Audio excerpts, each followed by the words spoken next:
Почитувани учесници на третата зимска школа на меѓународниот семинар за македонски јазик, литература и култура, драги пријатели. Ви благодарам на можноста да ви се обратам на почетокот на третата зимска школа на меѓународниот семинар за македонски јазик, литература и култура при Универзитетот Свети Кирил и Методи во Скопје.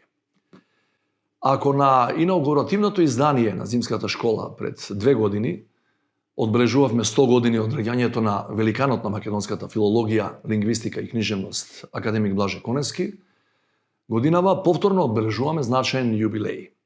100 години од раѓањето на истакнатиот македонски поет Асо Шопов, еден од основоположниците на современата македонска книжевност. Како покровител и на овој јубилеј, особено сум почестен што одбележувањето на оваа значајна годишнина е во соработка со УНЕСКО. Меѓу бројните активности во програмата за одбележување на јубилејот во текот на целата 2023 година, вклучително и настаните предвидени за Светскиот ден на поезијата 21 март во седиштето на УНЕСКО во Париз, особено место зазема и третата зимска школа.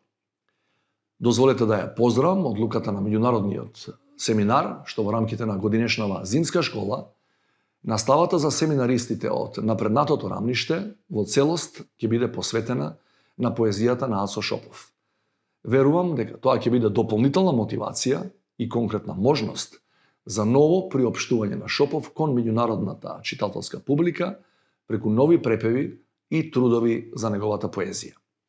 Без сомнение, богатството на македонскиот јазик најубаво може да се види и преку пишаниот збор и достигнувањата на нашите литературни автори, како Шопов, кои преку својот поетски израз отвара нови перспективи за препеви кои самите по себе, покрај одличното познавање на јазикот на кој се напишани, се одраз на големата посветеност и креативност.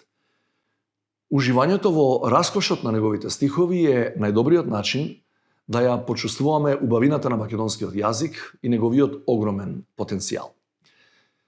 Почитувани, самиот факт што на зимската школа присуствуваат повеќе од 40 учесници од 17 земји од светот, сведочи за интересот за изучување на македонскиот јазик, на што сите треба да бидеме особено горди. Без дилеми, меѓу учесниците имаме нови афирматори на македонскиот јазик, на македонската литература и култура, но и пријатели на нашата земја и незините убавини. Во исто време, искажаниот интерес не подсетува и на обврската, што ја имаме да го негуваме македонскиот јазик и постојано да работиме на неговото зачувување и унапредување.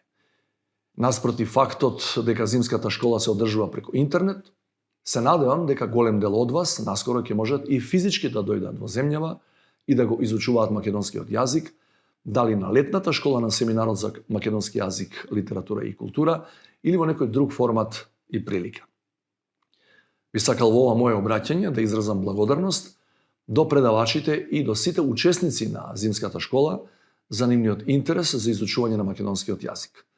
Како наш идентитетски и духовен столб, односно, како вели Коневски, единствената наша комплетна татковина, особено сме среќни што се повеќе лингвисти, филолози, писатели и студенти покажуваат интерес за македонскиот јазик. На крајот, да се послужам со зборовите од насловот на една од збирките поезија на Асо Шопов, "Ветрот носи убаво време", и да посакам школата да ви донесе само убаво време, убави моменти со плодни дискусии, од кои ќе произлезат нови иницијативи за соработка, истражување и развој. Ви честитам на желбата и изборот да бидете дел од третата зимска школа на меѓународниот семинар за македонски јазик, литература и култура и во наредните 6 дена, додека трае школата, ви посакувам успешна работа. Ви благодарам на вниманието.